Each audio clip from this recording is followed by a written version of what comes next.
Assalamualaikum warahmatullahi wabarakatuh. Kami dari kelompok satu akan mempresentasikan dari tema analisis dampak penggunaan media sosial terhadap produktivitas mahasiswa program studi teknologi informasi. Presentasi ini akan mengupas tuntas dampak penggunaan media sosial terhadap produktivitas mahasiswa program studi teknologi informasi. Kami akan menganalisis bagaimana intensitas dan pola penggunaan media sosial mempengaruhi kinerja akademik, serta mengidentifikasi potensi positif dan negatifnya.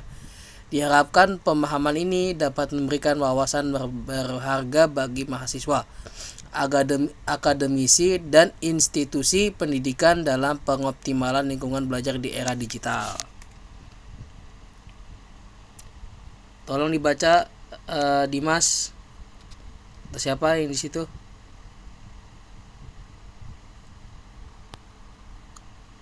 Oke, selanjutnya pendahuluan media sosial dan mahasiswa TI. Media sosial telah menyatu dalam kehidupan sehari-hari mahasiswa, termasuk mereka yang berkutat di bidang teknologi informasi. Platform seperti Instagram, Twitter, TikTok, dan LinkedIn tidak hanya menjadi sarana hiburan tetapi juga alat komunikasi dan penyebaran informasi. Namun ada kekhawatiran bahwa penggunaan berlebihan dapat mengikis waktu belajar dan menurunkan fokus. Di sisi lain, media sosial juga menawarkan potensi kolaborasi dan akses informasi yang dapat mendukung produktivitas. Next, siapa ini? Nextnya saya sendiri deh. Identifikasi permasalahan dan tujuan penelitian. Penelitian ini berfokus pada beberapa pertanyaan krusial. 1. Intensitas penggunaan media sosial. Bagaimana tingkat intensitas penggunaan media sosial oleh mahasiswa teknologi informasi? 2. Jenis dan tujuan penggunaan. Apa saja jenis media sosial yang paling sering digunakan dan untuk tujuan apa? 3. Dampak negatif terhadap produktivitas. Apakah penggunaan media sosial berdampak negatif terhadap produktivitas akademik mahasiswa? Yang keempat, hubungan dengan kinerja akademik. Apakah terhadap hubungan antara penggunaan media sosial secara produktif dan peningkatan kinerja akademik? Next. Siapa ini? Oke, selanjutnya metodologi penelitian. Penelitian ini mengadopsi pendekatan kuantitatif dengan metode survei, menggunakan kuesioner sebagai instrumen utama. Kami akan menganalisis data menggunakan statistik, deskriptif, dan inferensial. 1. Tahap persiapan, identifikasi masalah, perumusan pertanyaan, studi literatur, penentuan variabel, penyusunan kuesioner, serta uji validitas dan reliabilitas instrumen. 2. Tahap pelaksanaan, pengumpulan data di lapangan melalui distribusi kuesioner kepada mahasiswa program studi teknologi informasi. 3. Tahap analisis data, pembersihan, pengkodean, dan analisis data menggunakan perangkat lunak statistik untuk menguji hipotesis. 4. Tahap penyusunan laporan, interpretasi hasil analisis, penyusunan kesimpulan, saran, dan rekomendasi berdasarkan temuan penelitian. Ya, langsung lanjut. Ulang lagi. Assalamualaikum warahmatullahi wabarakatuh. Waalaikumsalam. Nama saya Sofyan Arisa Putra. NIM saya 17230 Landasan teori konsep kunci. Bab ini mengulas kerangka teoritis yang mendasari penelitian, meliputi definisi dan karakteristik media sosial, konsepsi produktivitas akademik, serta profil mahasiswa teknologi.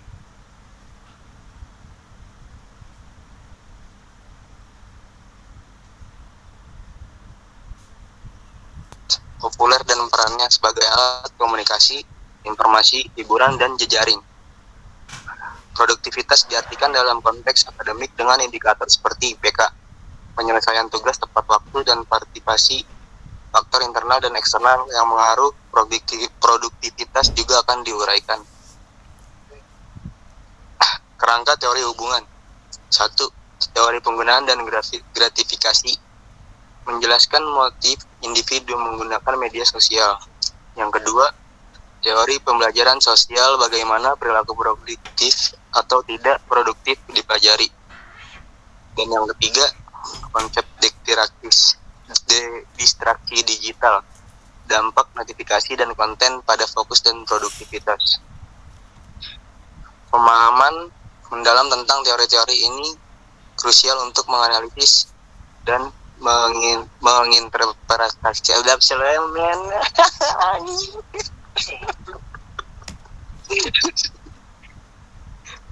dan menginterpretasikan temuan penelitian.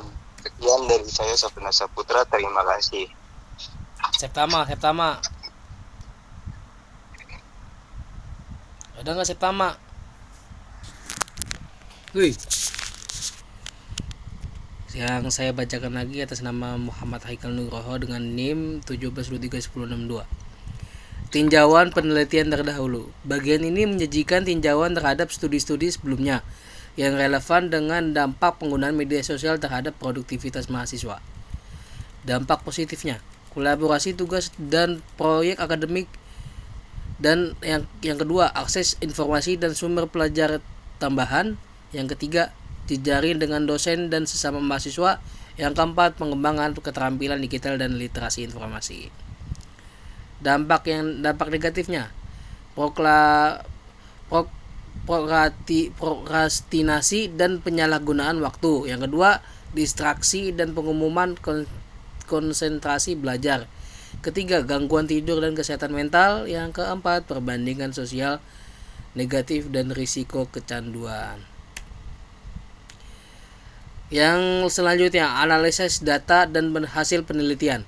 Bab ini akan menyajikan hasil penelitian dimulai dengan gambaran umum responden dan deskripsi data variabel, diikuti dengan analisis inferensial untuk menguji hipotesis. Gambaran umum responden akan disajikan data demografi responden seperti usia, jenis kelamin, dan angkatan atau per semesternya, menggunakan label dan grafik untuk visualisasi yang jelas.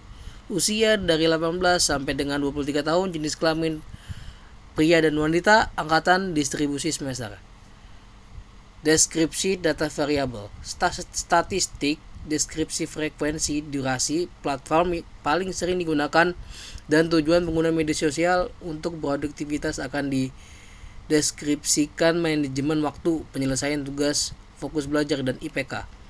Hasil uji hipotesis menggunakan analisis regresi linear berganda, uji korelasi person, dan uji kooperatif atau disebut juga dengan independent sample test atau ANOVA untuk mengukur sosial dan produktivitas mahasiswa teknologi informasi. Hasil uji normalitas dan homogenitas juga akan disajikan. Ada yang bisa bacakan kesimpulan dan saran?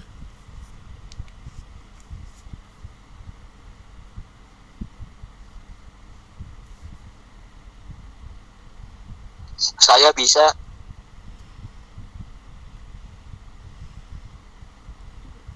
Boleh bacakan. Saya bisa.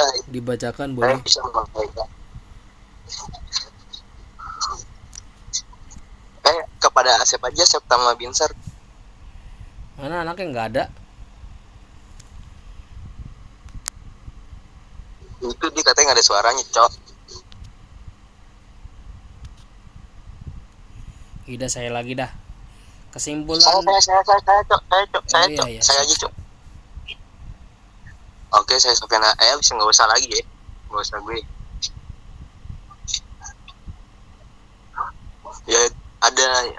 Yaitu ada kesimpulan dan saran. Penelitian ini menyimpulkan bahwa penggunaan media sosial memiliki dampak signifikan terhadap produktivitas mahasiswa program studi teknologi informasi. Kesimpulan kunci. 1. Pola penggunaan beragam mahasiswa mahasiswa teknologi informasi menghabiskan waktu signifikan untuk hiburan dan komunikasi sosial. Potensi akademik belum optimal. Yang kedua, tingkat produktivitas variatif. Tantangan dalam manajemen waktu dan menghindari prokrastinasi. Yang ketiga, dampak signifikan. Durasi penggunaan berlebihan berkorelasi negatif, sementara penggunaan kolaboratif berdampak positif. Distraksi, notifikasi, dan multitasking adalah faktor utama penurunan produktivitas. Di sini ada saran, yaitu 1. Bagi mahasiswa, kembangkan manajemen waktu, manfaatkan media sosial secara produktif, dan tingkatkan kesadaran diri terhadap dampak negatif. Yang kedua, bagi program studi atau universitas, integrasikan literasi digital. Sediakan lingkungan belajar kondusif dan dukungan layanan konseling. Yang ketiga, bagi peneliti selanjutnya, lakukan penelitian kualitatif, eksplorasi variabel, moderasi atau mediasi, dan studi longitudinal untuk pemahaman yang lebih mendalam. Pengelolaan media sosial yang bertanggung jawab sangat penting untuk mengoptimalkan pencapaian akademik mahasiswa di era digital. Selanjutnya, Udah habis. Terima kasih. Wassalamualaikum warahmatullahi wabarakatuh.